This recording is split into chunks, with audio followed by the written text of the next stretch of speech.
So today we're going to look at an ongoing saga that we've heard a lot about in the news recently, and that is the alleged racism in cricket here in the UK, and how I think that something that's come to light over the last couple of days could have maybe sort of put this sort of story on the back burner. It could have actually sort of created a sort of resolution, or at least an understanding, and we could have maybe put pay to this ongoing deluge of sort of minor claims of racism or offensive language that go back sort of a decade or so. And I will preempt all this because I have to preempt all this by saying that racism is wrong. And if I need to put that, the very fact I need to put that out there as a disclaimer, it goes to show you kind of the state that we've ended up in. But let's delve into this story, which was in the Daily Mail today, starting with the headline. England cricket star Alex Hales is exposed for wearing blackface at party 11 years ago, just days after he was accused of racism by Azim Rafiq and denied naming his dog after a racist nickname. Okay, so for those of you who may not be aware as to what's been going on, it all started off with a gentleman who formerly played, I believe, for Yorkshire Cricket Club, an Asian guy who someone historically, I think this was again about a decade ago, referred to using the P word. Which I won't say because even in context, even as a direct lifted quote from this gentleman, it will probably still get my video removed, or I'll get deluged with hate.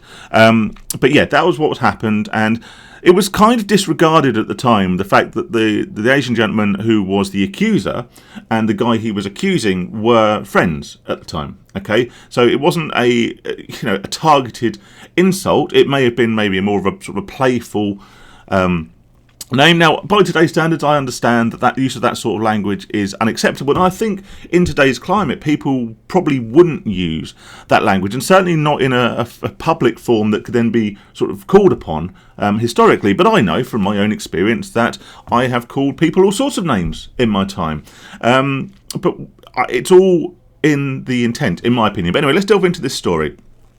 England cricketer Alex Hales wore blackface in tribute to US rapper Tupac at 2009 New Year's Eve party. Now, I believe if we scroll down, there we go. We can see that's him, looking a lot younger than he does now. Look, there he is now. Looking a lot younger than he is now, and I presume that's Slash. Don't know who this guy is. Rod Stewart, maybe? I don't know. And this guy looks like he's actually forgotten his fancy dress. Or that would be me, actually, because, I can't stand fancy dress. But anyway, that's him, dressed up as Tupac. And the strange thing is, when you look at this photo, my immediate sort of reaction is one of almost horror, because this guy is blacked up as Tupac. And then I actually think and put a little bit more thought into it constructively and think, why? It's because I'm conditioned. I'm conditioned to regale in horror at the fact that this guy's worn blackface. But ultimately, he's got the red bandana on, the chains, and the white tank top or vest or whatever you want to call it.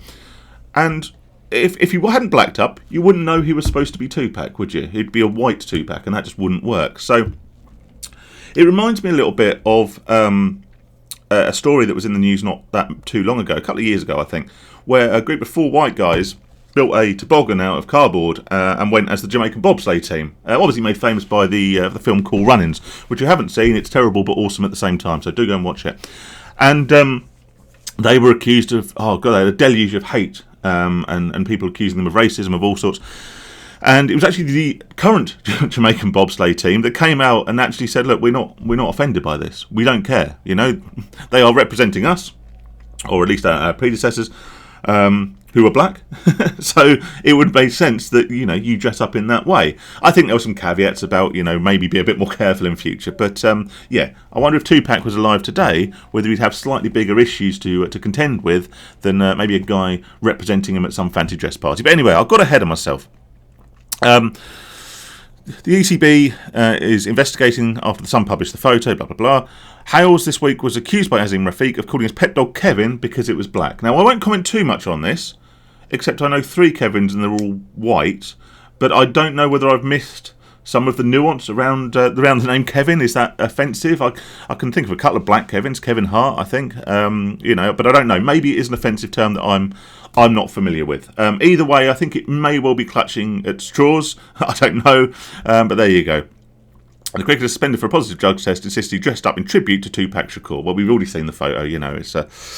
Well, yeah, you can't be Tupac without being black.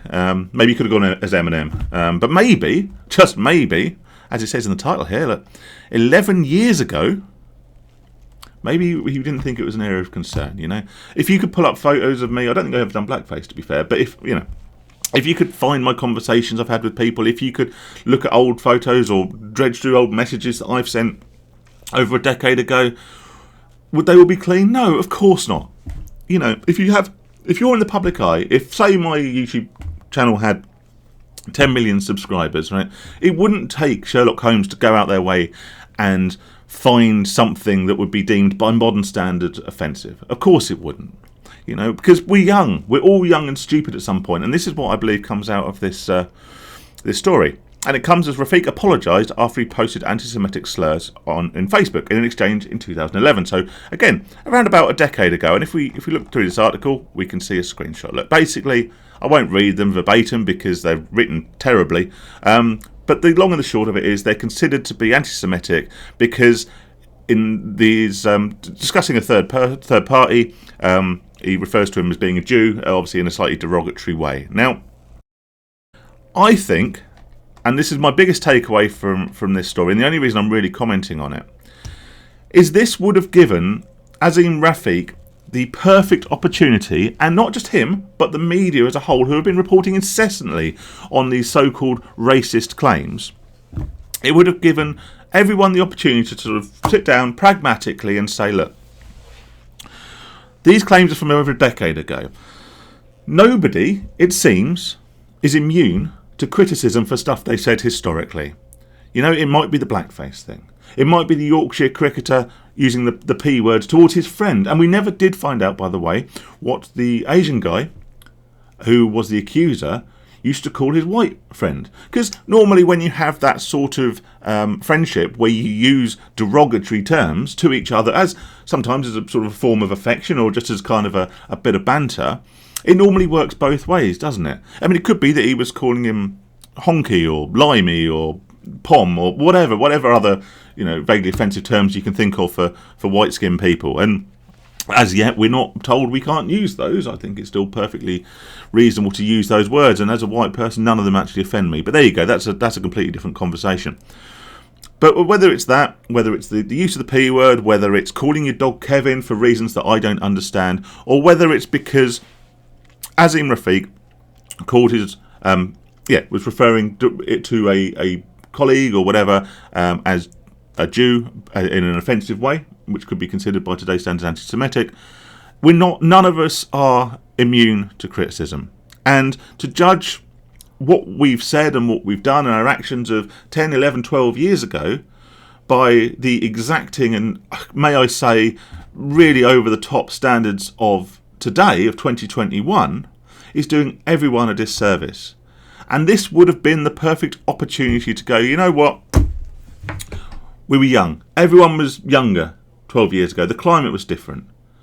You know, societal standards were different. Standards of language and what we were expected to say was different. So let's just accept that times have changed. We wouldn't say these things now, certainly not on a public forum.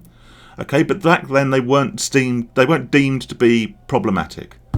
They weren't considered to hold so much power and gravitas as they do today. So let's just write it all off. Yeah?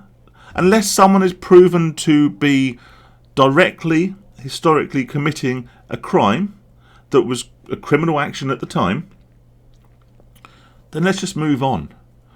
Let's just accept that people say stupid things, people say mean things, people say things that by today's standards would be offensive. And it's not exclusive to white people. Everyone is able to make derogatory comments towards people from a group for which they do not belong. Okay, and is that right? Maybe not. Okay, racism is wrong. Targeted racism, sexism, homophobia, all the isms, right? Yes, I don't need to say that they're wrong. And if they're meant in a mean, a cruel, an offensive way, then there's something that should be addressed. And quite often I believe it should be addressed on a personal level, but it should be addressed. But dressing up as Tupac 12 years ago, is that really offensive? Is that in headline news?